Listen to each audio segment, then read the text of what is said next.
So, you wake up one morning in early 2026, and the news has completely redrawn the map of South America. That's the dramatic scenario we're diving into today. A full-on U.S. military intervention in Venezuela, the capture of its leader, and the absolute chaos that follows. Welcome to The Explainer. Our story kicks off on January 3rd, 2026. News reports, just like this one coming out of Caracas, were calling it the most important story in the world. Everything on the ground was chaotic, but one thing became very clear very fast. In a huge, overnight military strike, United States forces captured Venezuela's leader Nicolás Maduro along with his wife, Cilia Flores. It was just this swift, decisive move that instantly changed the entire geopolitical game in Latin America. But, an operation this big doesn't just happen out of the blue. So, how did we even get here? Well, the stage for this was actually set years in advance, paving a very clear path to conflict. Yeah, this was not a spontaneous decision at all. It was really the climax of years of mounting pressure. It all started with formal charges of narco-terrorism way back in 2020. But you can see right here how things just dramatically ramped up throughout 2025, with military authorizations and a huge buildup of troops in the Caribbean. And there was a pretty powerful financial reason at play, too. The U.S. State Department had put a price on Maduro's head, a $15 million reward for any information that would lead to his arrest. This basically treated him less like a head of state and more like a high-profile fugitive. So all of that brings us to the operation itself, which had the codename Absolute Resolution. And according to our sources, this whole thing was designed to be a quick, overwhelming show of force. Okay, so how does a force this massive pull off its main objective in just a matter of hours? What did this huge deployment actually look like on the ground? Well, the U.S. brought out the heavy hitters. We're talking 150 aircraft and the USS Iwo Jima, a massive amphibious assault ship. The Venezuelan military, which sources say was in pretty bad shape after years of neglect, just couldn't match that kind of power. Even with their advanced Russian air defense systems and fighter jets, it was no contest. The attack really focused on key strategic and symbolic targets. U.S. forces hit major military bases like La Carlota, sure, but they also went after politically important sites, like the mausoleum of Hugo Chavez. That was a move designed not just to cripple military command, but to strike right at the heart of Chavismo itself, the ideology that had run Venezuela for decades. So, January 3rd, 2026. The world wakes up to some absolutely shocking news coming out of Venezuela. A massive military operation, something that had been brewing for years, just went down. But here's the thing. This wasn't really a surprise attack.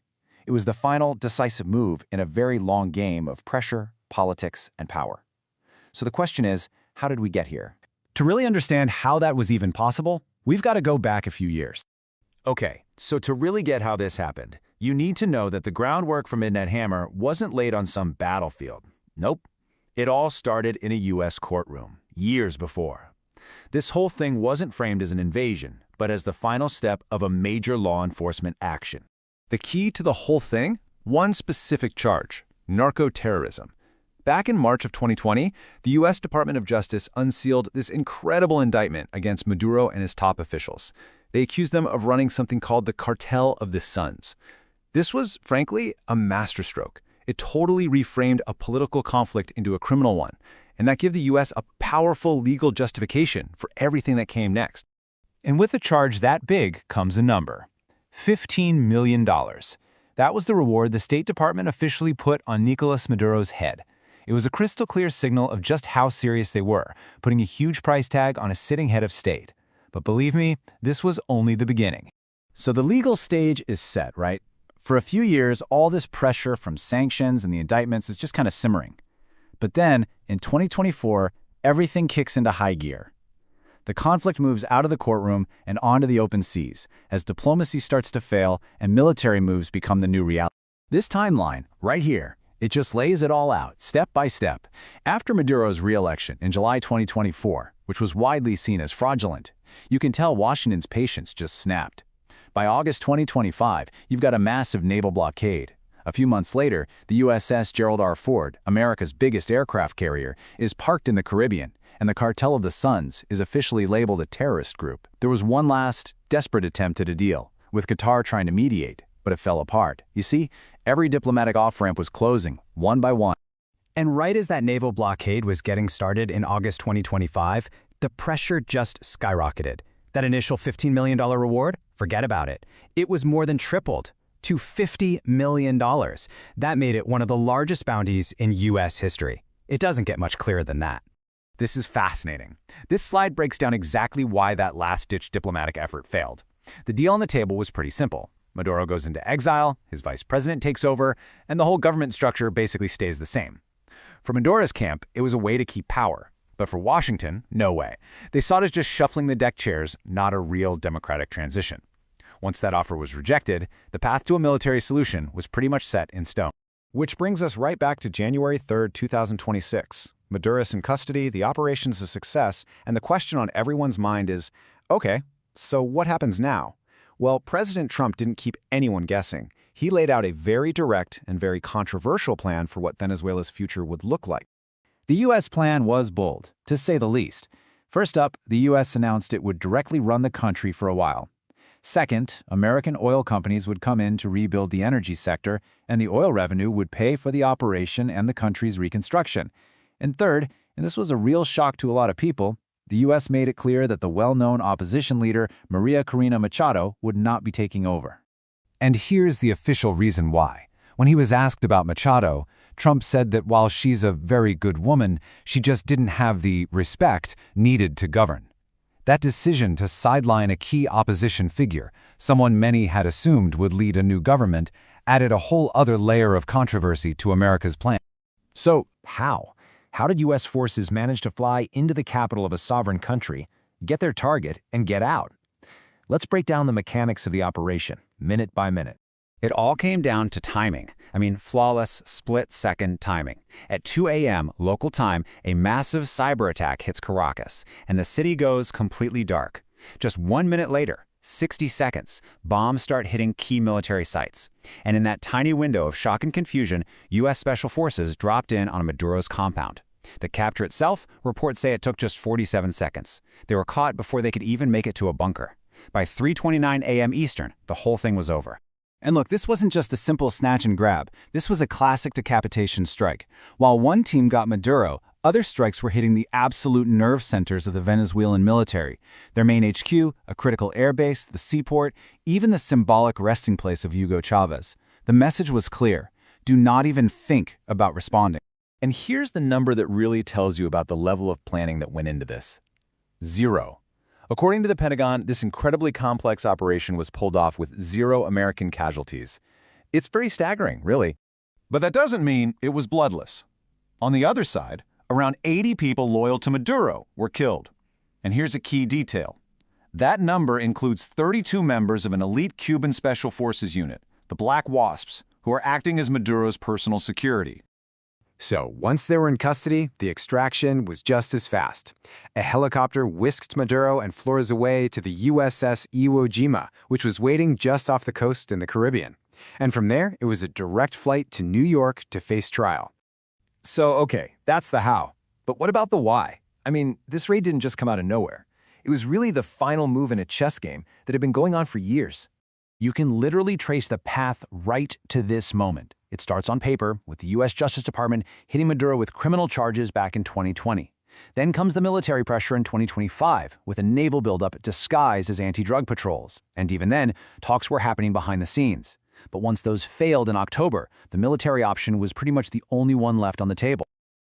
The day started just like any other, until the news started trickling out of Caracas. At first, it seemed unbelievable, like something straight out of a movie. But the reports were real, and they were coming in fast. And then, the bombshell dropped.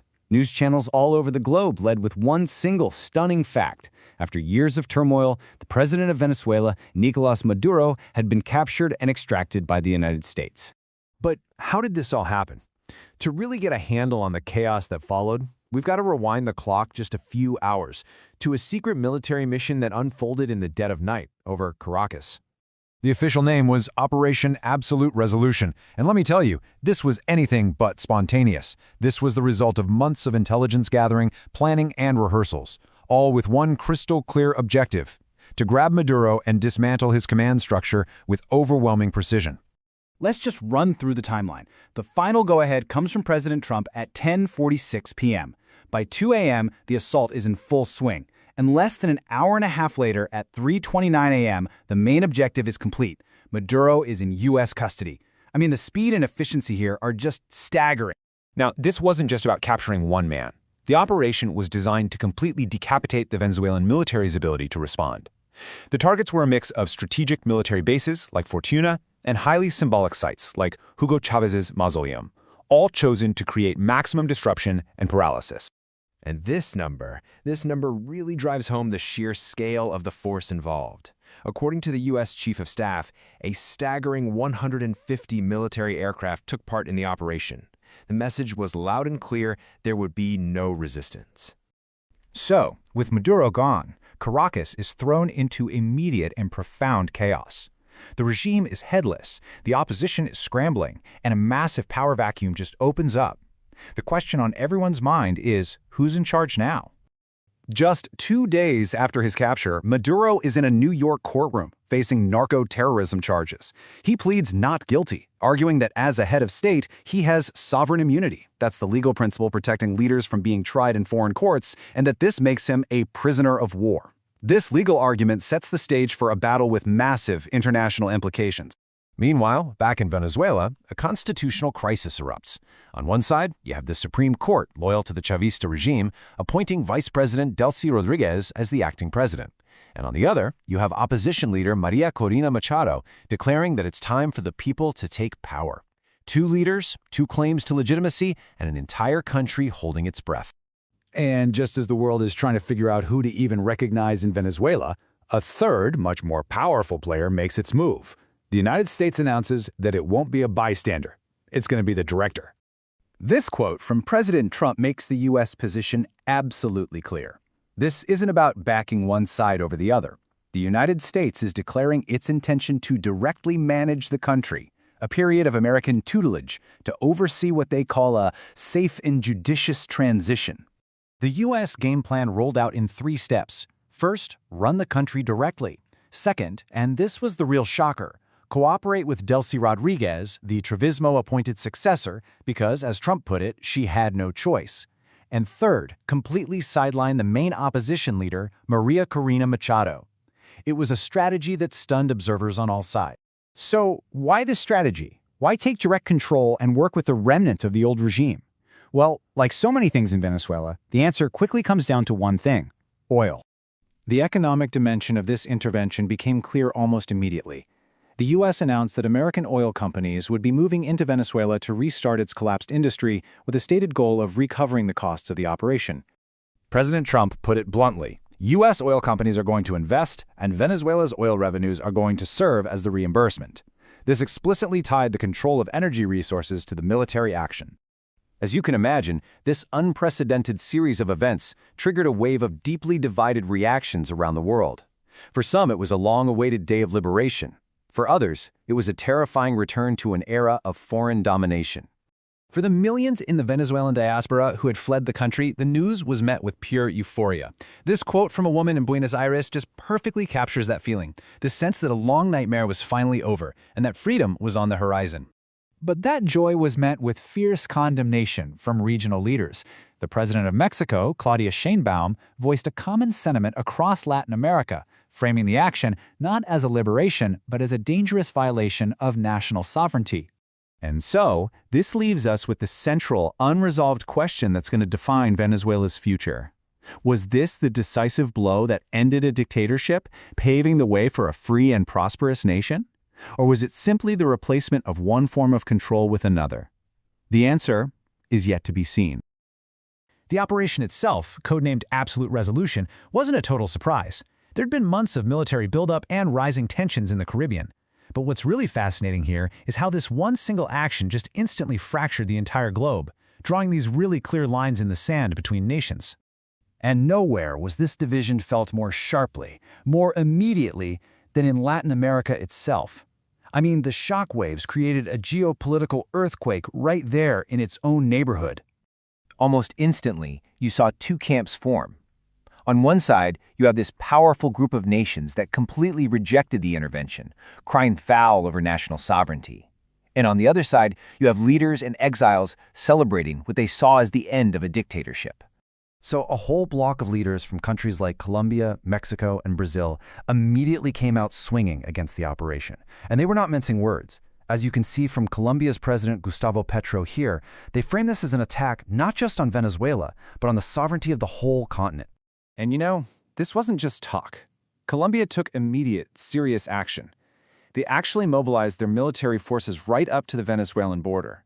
This just shot the stakes way, way up, turning a diplomatic crisis into a potential military showdown. And well, that got a very sharp warning from Washington. And that warning came directly from the White House.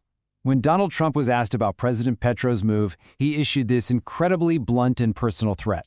He straight up linked the Colombian president to drug trafficking and basically suggested that Colombia could be next on the list. But wow, the view was completely different in other parts of the continent. For the millions of Venezuelans who'd fled the country, and for leaders like Argentina's Javier Milei, this was a moment of pure celebration. This quote from an exile in Buenos Aires just perfectly captures that feeling of joy and hope.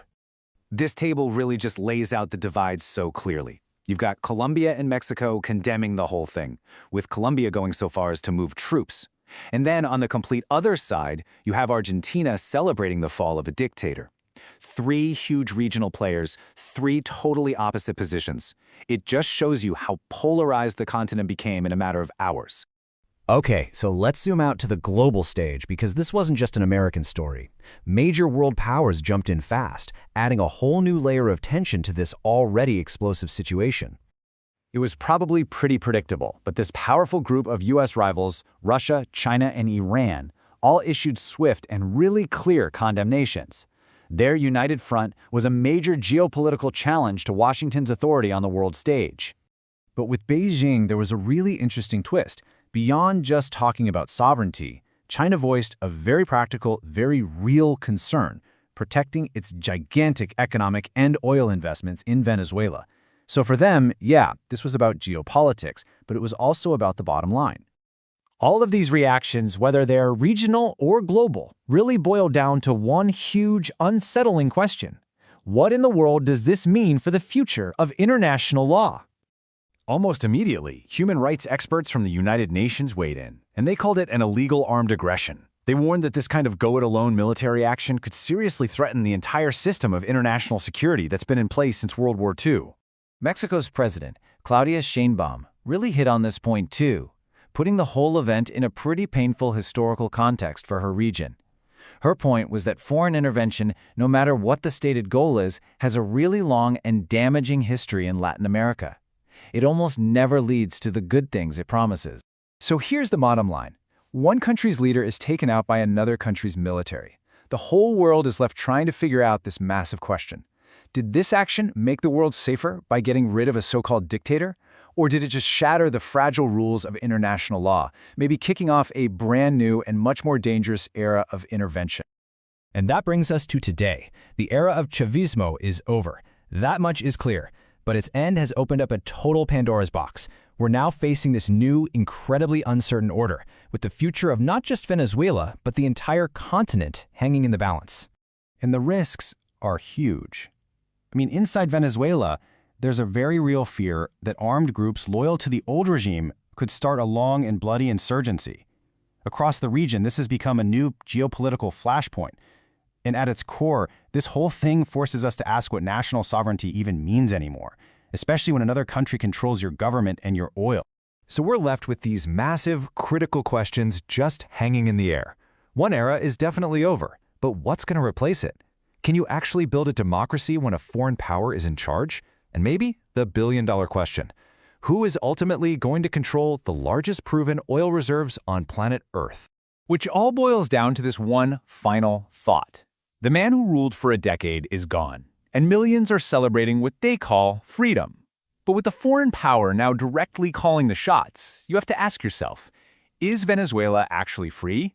Or has one form of control simply been swapped out for another?